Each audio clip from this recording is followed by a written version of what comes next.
Charleston Area League of Women Voters. Wait just a minute. Communications team are our Zoom hosts. And for tonight's forum, observers, League of Women Voters, please keep your microphones muted and cameras off. This forum is being live streamed on the League's and YouTube channel. Observers, we're getting an echo.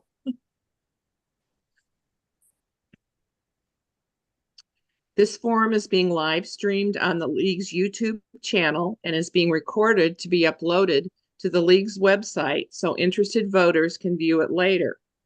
Recordings are the property of the Charleston Area League of Women Voters, and permission must be obtained before sharing the video with anyone. I'm Paula Eggleston, president of the Charleston Area League of Women Voters, and your moderator for this candidate forum. Judy Pepper is our timekeeper. Judy, raise your hand. As each candidate is speaking, Judy will hold up a sign stating 30 seconds remaining, and then a stop sign when the candidate should stop speaking. So it's 30-second sign and then stop. A candidate forum is not a debate. It's an opportunity to share your platform with the community. Candidates, please make sure you do not have campaign literature on your screen. The sponsor of this event is nonpartisan, and this is a nonpartisan event.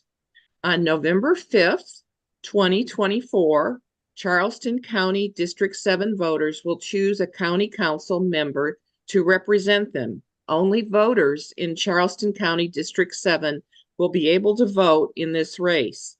I encourage voters to visit the League of Women Voters Vote 411 website to view information on tonight's candidates and other candidates running in the general election in other races. Keep checking back on vote411.org as candidate information is added throughout the election season. All right, we're going to move to the introduction of our candidates tonight. In alphabetical order, these are the candidates for County Council District 7 as their names appear on the ballot. Brantley Moody. Brantley, if you raise your hand. Hi. Okay. And Sydney Van Bullock. Bullock. Yes. Yes. All right. Candidates will respond to questions in rotating alphabetical order by last name. For example, for the candidate opening statement, it will be Brantley Moody first and then Sydney Bullock. We will proceed in alternating order through the questions. Closing statements will be in reverse alphabetical order. No questions will be asked by the moderator that are directed at only one candidate or of a personal nature. The format is each candidate will have 60 seconds to make an opening and closing remark. Candidates will have 90 seconds to respond to questions. A candidate may take an additional 60 seconds for rebuttal after the other candidate has responded. A rebuttal is an opposing argument or contradiction to what the opposing candidate has said. If you wish to make a rebuttal, signal us by raising your hand. A candidate is allowed one rebuttal per candidate question. And this is something that's optional. You can choose to use it, obviously, if it's necessary. If it's not, you can pass on it. But just raise your hand if you want to have a rebuttal. We ask that candidates use closing statements to summarize the issues they have already discussed and the vision for the position they seek. We're going to start with the opening statement, which will be 60 seconds. And we start with Brantley Moody. Thank you, Paula, and thank you to the League of Women for hosting this event, and also thank you to Sydney. We will discuss our differing views, but I do want to credit her. Any candidate that puts themselves out there, it's a task on their time and on their family. I'm missing a swim meet tonight. So it's a lot going on that we have to take time out of our busy lives for. But it's been the greatest honor of my life representing the community that I grew up in, that I'm raising my family in, that I worship in. And when I ran for council in 2016, there was no money coming into West Ashley. And under my leadership, that's changed. If you look around neighborhood roads, highways, 526 is back on track. We have drainage projects going on all over the county. Remember, the county handles unincorporated areas. And where we overlap with the city, we do partner with them as well. We have multiple green space projects going on as well. So I'm very proud of the work that we've done. But there's so many projects that are still left to go. Capri Isle, Air Harbor drainage projects, 526, as I mentioned, we're as close as we've ever been in our lifetime. And now is the time to keep pressing forward. We can't have a pause in leadership to get up to speed on those things. So that's why I am asking for everybody's vote to be reelected. Okay, thank you. And opening statement by Sydney Bullock, 60 seconds. Hi, guys. So my name is Sydney Van Bullock, and I just want to also thank the League of Women Voters for having us tonight, and Brantley for joining us as well. Mr. Moody, where I'm coming from and what led me to run for office. I was a teacher for Charleston County School District for 12 years.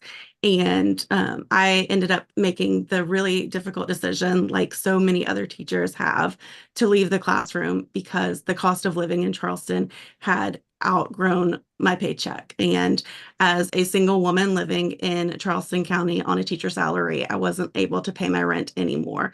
So one of the main issues that I want to address on council is attainable housing.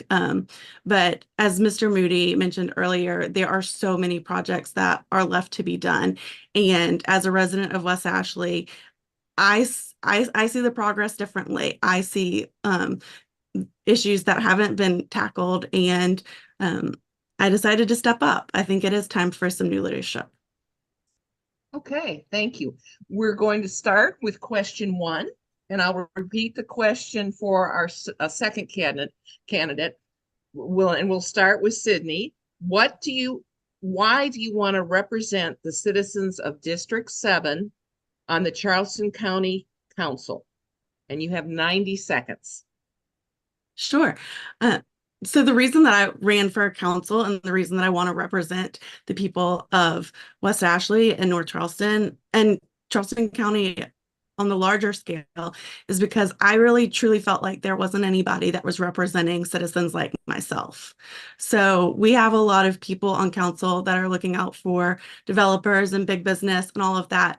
But who's looking out for the little guy? Who's looking out for the teacher? Who's looking out for the firefighter? Who's looking out for the single mom?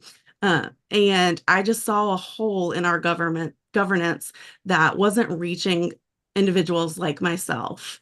And beyond that, I think it's appropriate to mention right now we are in the League of Women Voters. Currently, there is only one woman sitting on county council, and we see those type numbers all across government on all levels, and we just truly need more women in leadership. Okay, thank you. And same question, Brantley. Why do you want to represent the citizens of District 7 on the Charleston County Council? 90 seconds. Yeah, Paula, thank you. I think I covered some of that in my opening statement, but it's because it's where I live. It's where I love. It's where I grew up. And I want to see West Ashley be all that it can be. And I think under my leadership, we have taken some dramatic steps in that area. We mentioned the roads and infrastructure that was so lacking that is now coming along, but we also need to talk about quality of life things that are coming online. New park on Old Town Road. We're breaking ground next week on a new park and fire and EMS station out at Church Creek that's been an eyesore for 3 decades. So looking all over the district and finding holes that we can infill with projects that are just blighted right now. And we'll have a lot to say about housing. Ms. Van Bullock talked about housing. No county council in the history of county councils has done more for housing than this council in the last 3 to 4 years. So I've got a lot of numbers to dig into with that as we approach that. But again, just to kind of keep the momentum going for West Ashley and District 7, that's my purpose for running. I have the relationships built. I know my way around. I'm a real budget hawk. There's been no tax increases during my 2 terms. And so I will continue to endeavor in those those financial controls as well as building relationships to help our district grow. Okay, thank you. Here's the second question. If elected, what are your top 3 priorities for District 7? And we'll start with Brantley Moody. Well, the first one's easy. It's the completion starting at 5/5/26. There are any day you can count probably 50,000 cars in our district that shouldn't be there. It's a safety issue. It's a quality of life issue. That's probably top order. Number 2 is drainage. We had king tides last week. We cannot, although we're unincorporated, water doesn't flow over. It doesn't stay unincorporated in city lines. It flows everywhere. So we've completed projects on Boone Hall Road back behind C. Williams. And as I mentioned, we have projects ongoing in Capri Isle. Where else? Air Harbor. I mean, there's all kinds of projects we're partnering with the city running down the Greenway. And the third is to continue housing. My big thing with housing is, and I want to discuss this when we get into it, is where do you put housing? We have a lot of people in our community, and Sydney's probably seen it too, that just, they don't want anything. They don't want anything. And so that's not the right answer. And so housing, I'm a big fan of infill housing. So putting housing out on Bees Ferry Road, it's saturated. Putting housing down Highway 61, where there's only 2 lanes and no food, no groceries, that's not the place to put it. Citadel Mall, somewhere on Sam Rittenberg, where there's highways and groceries and things like that. Infill is big with me because West Ashley is tired and it's a little bit old. And so where we can repurpose and renovate those properties is huge. Ryan Steakhouse on St. Andrews Boulevard, perfect spot for housing. And there's housing going there too. So those are my 3. Okay, thank you. And Sydney Van Bullock.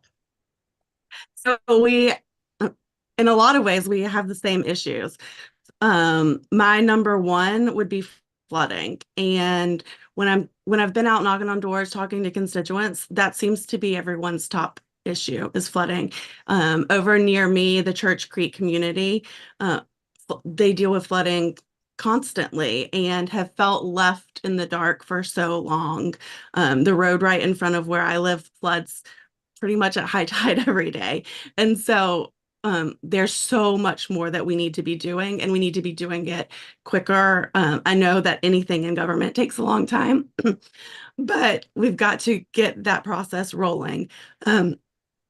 My second big agenda item would be attainable housing. And yes, Mr. Moody stated that this council has done more than any previous council, but I would say that it's not enough. It's not even close to enough. And we have to look at the pieces of what is being done and how it affects the individuals that need it. And so, yes, they've done a lot, but for citizens like myself, we haven't seen it. We haven't felt it. And so what steps can we take further? And beyond that is protecting the environment. Okay, thank you. All right, let's go on to the next question. What are your impressions about the amount and type of green space in District 7? And we're going to start with Sydney Van Bullock first, and then Mr. Moody. Paula, you cut out a little bit there. Could you repeat the question? I'm Sure. so sorry. No, that's fine. That's fine. What are your impressions about the amount and type of green space in District 7? Sure. We have a decent amount, and we are making moves in the right direction.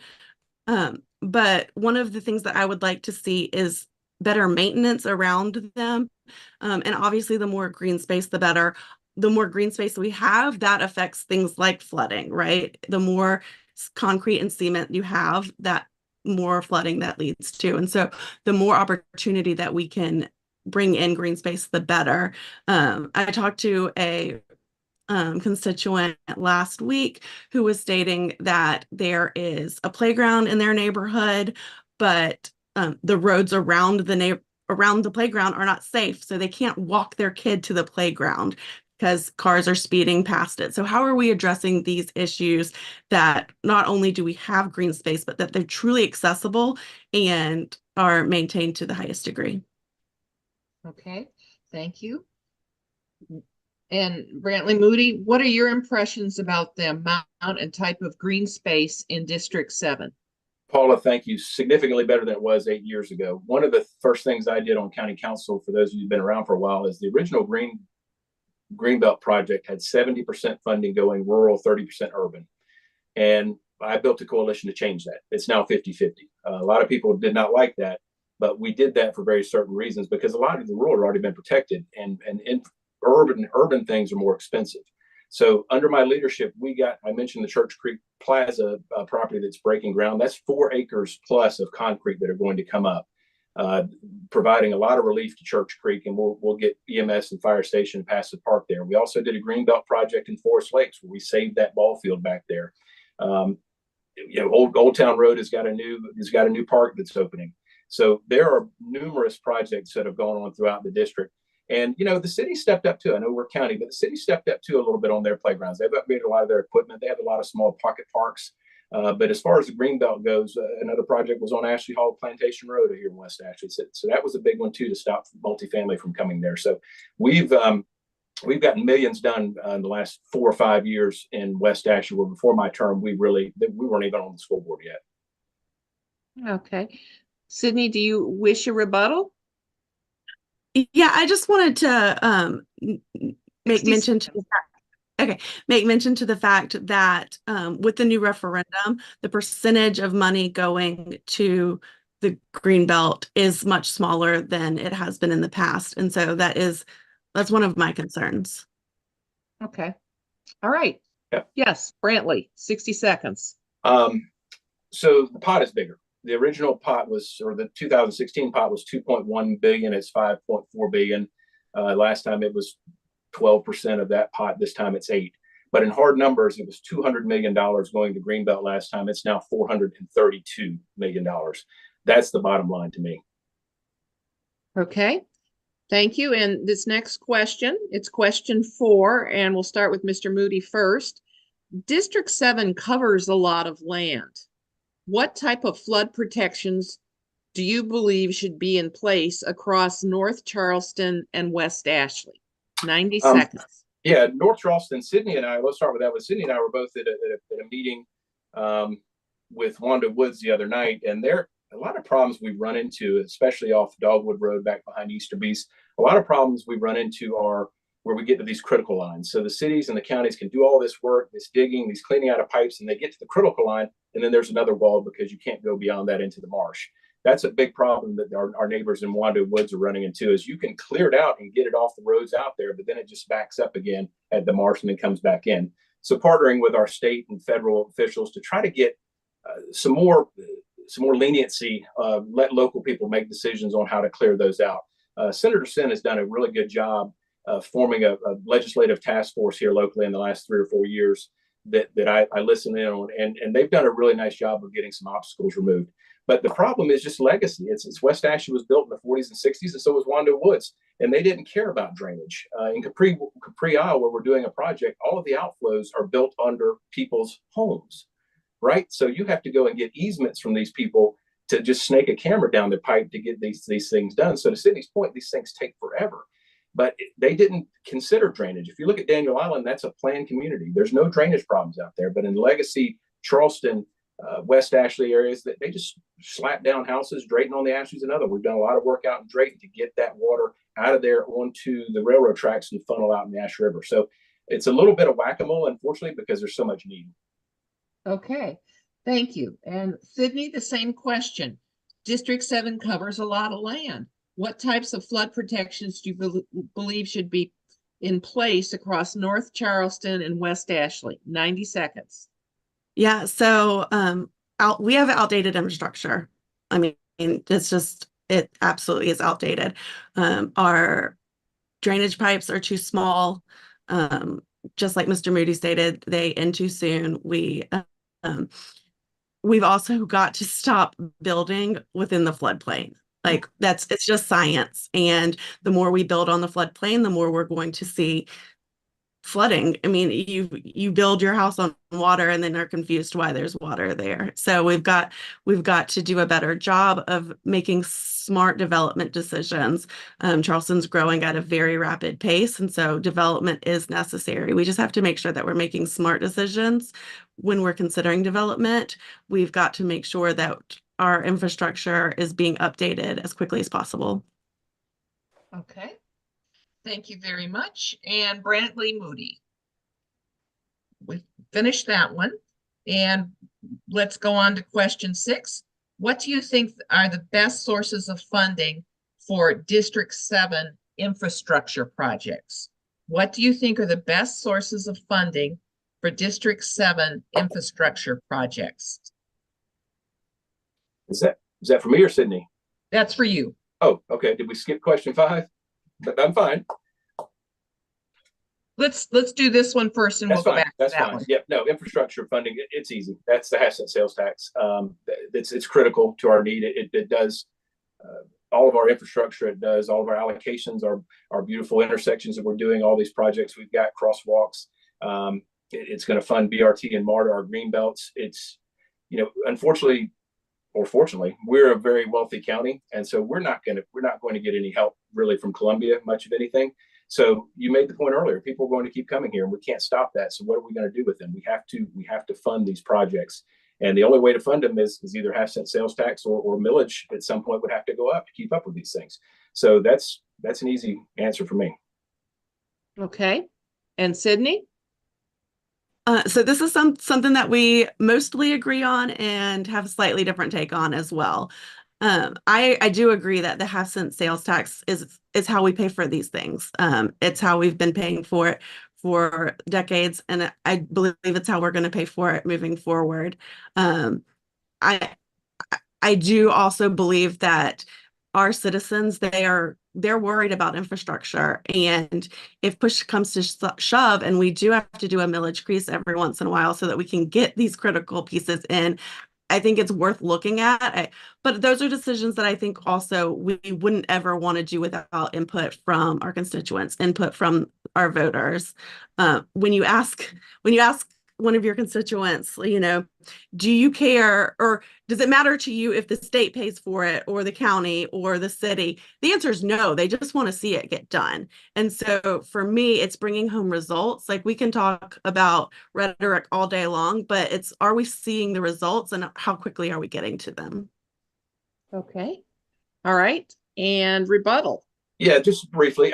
The issue with the half cent sales tax, and it's either 30 to 35% of that number, is somewhere in between there, is paid by people that are not Charleston County residents. So I may agree a little bit with Sydney in that people just want it done, but when you ask them, would they rather pay for it all themselves, or would they rather have help from outsiders? That's a pretty easy answer for most people. So that's the big deal about half cent sales tax. All right. And Ms. Van Bullock wants to have a rebuttal as well. 30 Sure. seconds. I agree with Mr. Moody on that point, that a lot of it is paid for out of tourism, but it's coming out of the pockets of our lowest income citizens as well. And so when we look at other counties, sometimes we can get some of that tax revenue from people who are in a higher tax bracket and can kind of carry their weight a little bit more when you've got a single mom who can't make her rent, but her groceries have gone up and her gas has gone up. There's a plus and negative to all sides of it. And so I do think that it's worth having the conversations with our constituents about how is best to move forward. Okay, thank you. All right, the next question, and we'll start with Sydney first. How would you describe the current quality of life in District 7? Oh, that's an interesting question. For me, it's great. I love West Ashley. I've been here for, I think, I've been in Charleston for 20 years. I've been in West Ashley for 15 of it. And there's nowhere else that I would want to live. So I do believe that we have a great quality of life. That being said, there are plenty of issues. Number one being the flooding.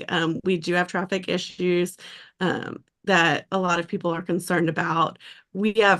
But beyond traffic, we have safe road problems. We have people who can't walk their kids to school safely. And so I love it here. My quality of life overall is fantastic. But I struggle to pay my rent every month because the cost of housing, I've got to drive through a foot of water 2-3 times a month.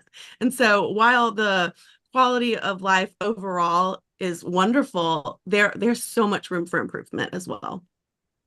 Okay, thank you. And Mr. Moody, same Yeah. question. How would I you describe agree. your Yeah, I quality? agree. I mean, the quality of life is wonderful when you pull into your home and you're with your neighbors and you're with your friends and you get out on the roads and the traffic is out there because our roads are not big enough and wide enough, and your quality of life ebbs and flows as your day goes along. So that's why we have to continue pressing for all of these improvements, especially in the Old Town area. You know, we've got multiple intersection improvements. We've made huge strides. To Ms. Van Bullock's point about being able to walk around and move around our community better. In partnership with the city and the Ashley Landing development, I'm really excited about that. It's going to partner with our roads projects that will allow people to actually walk across into those networking and fun areas to do those type of things, walking to parks. So as we deal with those things, we also try to deal with the flooding and housing and traffic and all that thing. Another thing is maybe trying to bring some more employment to our area. We learned in Plan West Ashley that 83% of our residents leave West Ashley for work at 7:30, and then they turn around at 5 o'clock and come back. There's part of your problem. So trying to recruit more employment centers, employers here, and I'm not talking about manufacturers, those belong on the Naval Base and Palmetto Commerce Parkway, but medical, IT, high income employers that we can try to recruit to this area that'll keep our citizens closer to where they live. All right, thank you. We're going to move on to the next question, and we're going to start with Mr. Moody. What strategies would you propose to provide more affordable housing in your district? Well, I would continue what we've been doing. This county council has allocated probably about $30 million so far. We have started a housing trust fund that will be funded annually by accommodations taxes. So if you look around the county, and it's a little bit difficult to do on a district by district basis because larger projects are happening in other districts. So for instance, the Archer School downtown, Esau Jenkins on Johns Island, where we've had more focus in West Ashley are homes that have been owned by the Charleston County Housing Redevelopment Authority. You probably saw that the county purchased 18 of those homes, and we have been methodically going through them and turning them over to groups like 180 Place and Habitat for Humanity, those who can upfit and get those houses back on and keep them in the housing stock. We also allocated another $2 to $4 million to keep people in their homes. That is wheelchair ramps, floors that had holes in them, re-roofing these homes.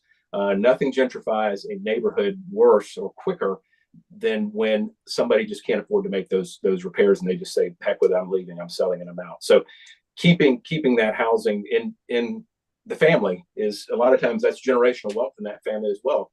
So those are the things that county council has done, and I would continue to press those. We've set a great precedent here that can continue to roll forward. So I would not want to disrupt any of that. Okay, and Ms. Van Bullock, same question. What strategies would you propose to provide more affordable housing in your district? So I would agree with everything that Mr. Moody said. Where I think that we need a different voice in the room is in this department.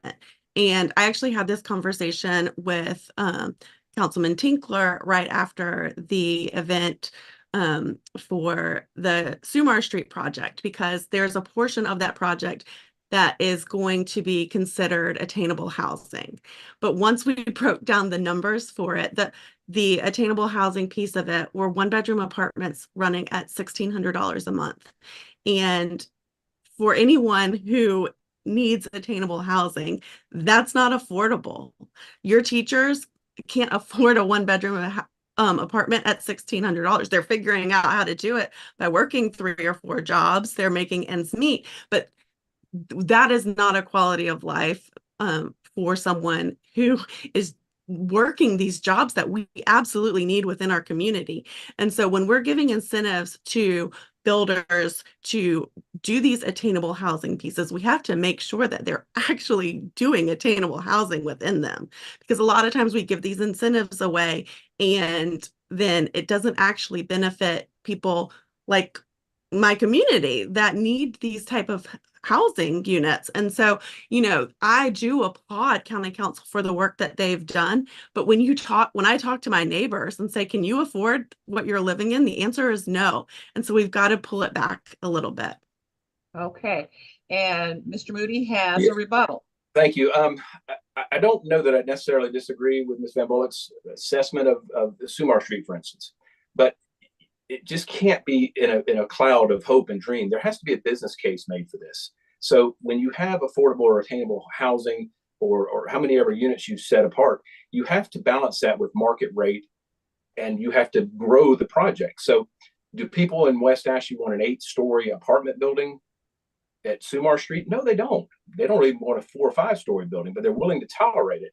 But if you make more of that affordable, which I wouldn't necessarily be opposed to, then you've got to grow the market rate. You've got to build more market rate stuff, either at the tip, at the corner of where Sumar of the Piggly Wiggly parcel, or that apartment building has got to go up to 7 or 8, because somebody's got to pay for those units, and they've got to be subsidized in some form or fashion. And it's usually done with market rate units that are with the attainable housing. Okay, rebuttal. Ms. Van Sure. Bullock. And I mean, this is obviously a city project, so it's all kind of hypothetical. This isn't county. Yeah. But one of the things that I talked to Mr. Tinkler about with this is that, the way that this project particularly benefits the community is that it starts the TIF, and then that can lead to more projects down the road where we could work on actual attainable housing. And so I don't disagree with Mr. Moody in that the companies need to make money off of this, right? Like, they're not going to just give us cheap housing for free. And so we do have to work with them. All that I was saying is that if we are giving the incentives, we need to make sure that we are getting out of it what we need. And, when we look at the housing that's going in there, it's luxury. And so it's going to rise the cost of apartments all around it. If they're putting in a $3,000 or $4,000 apartment, then the $1,500 apartment down the street can then be charged for $2,000 because it's the cheaper option. And so we've got to look at how all the pieces play together. I'm sorry, I'll stop. Okay, thank you. All right, next question, and we'll start with Sydney. Gen Z voters ages 18 to 24. How would you educate them about your race and other down ballot races? Gen Z voters. Absolutely. I'm so glad that you asked. We've got to get out and talk to them, right? Like we're doing all the things. I don't follow Mr. Moody on Facebook or any of that. I'm sure that he is doing his own social media, but that is one way. Gen Z is constantly online. However, that's not how you actually make relationships. So we've got to get out and meet them where they are, and not just about this race or about down ballot voting, but about their needs and their concerns, right? So you want to talk about concern for the price of housing, talk to Gen Z. Like they're going to move. They can't stay here. They can't afford to stay here. You're coming straight out of college in an entry-level job. You can't afford to live in Charleston anymore. It's just, and so how do we get them to come out and vote? We talk to them and show them that we care about their needs and their issues, and that we want to hear their concerns and meet them where they're at. Okay, thank you. And Brantley. Yeah, thank you. Voters, I guess I'm at the age where I have a Gen Z. I've got one on either side of him, so I'm with these kids all the time, and so you listen to them. I would agree with Cindy. You go to their swim meets, you go to their football games, you talk to them at church, and just kind of hear what they're saying. We have youth group. I mean, you listen to these kids and what's going on and what they're thinking in their lives. They process information in a different way than Sydney and I probably do. So getting to their level, they're still so kind of stuck in their immediate world right here, but they're coming. They're coming. One thing we've done as a campaign is reach out to a lot of our families who have kids that are in college, encouraging them to make sure they get their absentee ballot information in on time, and encouraging them to visit the website and call us and talk to us about these kind of issues. So it's just you got to get in the weeds and start meeting with them. They're a voting block, and if you ignore them, shame on you, because they're going to come and they're going to be our future leaders. So it's up to Sydney and I to try to bring them to our way of thinking. All right, thank you both. We're going to go back to that question that we missed. And this will be Brantley Movie. What infrastructure projects do you think the county should embark upon to relieve congestion caused by population growth? Well, I already answered that, and that was 526 is right at the top of the list. Now, I would like to hear my opponent's view on 526. I haven't heard that yet, but the completion of 526 is going to get, as I mentioned, anywhere from 45, 50, 60,000 cars a day out of West Ashley and across to the islands. It also backs up into North Charleston. 526 bisects our district, and so it backs up into all of West Ashley. So that's key. The other thing is Savannah Highway. Look at these projects we've got going on. We've got projects from Savage Road to Stinson, Wapu Road. We're connecting the Greenway and the Bikeway with one of these things. We've got a whole plan working right now in Avondale. Coming back up St. Andrews Boulevard, Sycamore and St. Andrews Boulevard, connecting Bikeway, making Bikeway connections. The whole Old Town intersection, both sides of the merge. That all is going on. Project 61. So while 526 to me is the linchpin that kind of empties the valve, the long-term plan of nice, safe movement for bike and walk are these projects I just mentioned. All right, thank you. And Ms. Van Bullock, same question. What infrastructure projects do you think the county should embark upon to relieve congestion caused by population growth? Sure. And I know that Mr. Moody has been biting to get an answer on this from me. And, I'm not opposed to 526. I also don't think the sun rises and sets on it either. When we look at the county as a whole, there are so many smaller pieces of infrastructure. Like if you look at Johns Island, which is the community that is supposed to be relieved the most by 526, they also have critical infrastructure needs within the island. West Ashley has critical infrastructure needs. Look at the suicide merge. We've got all kinds of infrastructure needs. And my only fear is that if we put all of our eggs in the 526 basket, then where's the funding for the rest of it? And so what is the most important piece? I think that the voters are going to tell us that in November. But this is where Mr. Moody and I kind of disagree a little bit, is that for him, it is 526 up or down, left, right, like that is the end all be all. But for me, I truly believe that it should be up to the voters. I believe that the people of Charleston need to tell us what they want and what they need. And so I'm grateful that the referendum is on the ballot in November, because I think we're going to learn a lot about how Charleston County feels about that particular issue. Okay. Any rebuttals? Yes, ma'am. I will say the county people have criticized county council for saying, well, 526 saw that you didn't explain it well enough last time. Well, this time it's at the top of the list, and they said, well, I don't like the way you asked the question. And so referendum questions have never been split in the three that I've been a part of. I think that pits different areas of the county against each other, and I think it helps bring all of them along. If you don't care about green space, why would you vote for that? If you don't care about Carter, why would you vote for that? So I think it brings everything, a whole transportation and resiliency impact into by having it in one question. But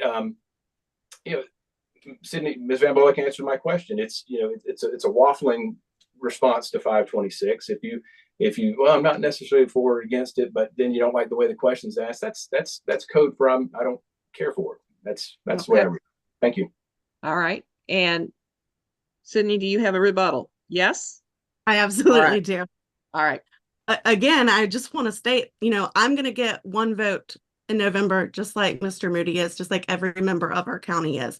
And where I really differ is I don't believe that this is a decision that should be up to 9 people. I think it is a decision that should be up to the people of Charleston. He can sit here and say all day long that he thinks that means that I'm against it. It's not necessarily true. What is true is that I firmly believe that county council serves the will of the people, not the other way around. Okay. All right. We're going to go to as we close this down, we're going to go to a change of pace question.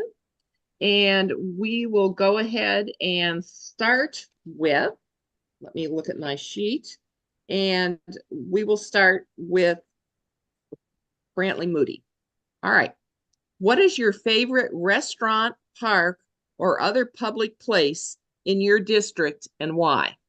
My favorite park is probably the Park Shore, the City Park Shore Park right here where I live, because when we first moved in my neighborhood in 2003, my kids were 5 and 2 at the time, and they could walk to it and play. And I've played softball over there, and we did Boy Scouts right behind there with my son as well. So that's my favorite park.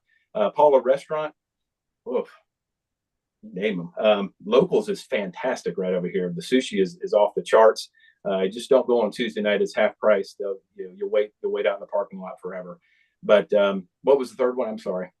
It's the park, the restaurant, or other public place. You more than answered it. Yeah, I mean, you're welcome to go. on. You're welcome to go on with it Well, if you want to. Charlestown Landing's a fantastic thing too. It's it's bikeable from where I live, and my kids have spent a lot of time biking around back there, and it's wonderful. And so we have so many great treasures in West Ashley to explore.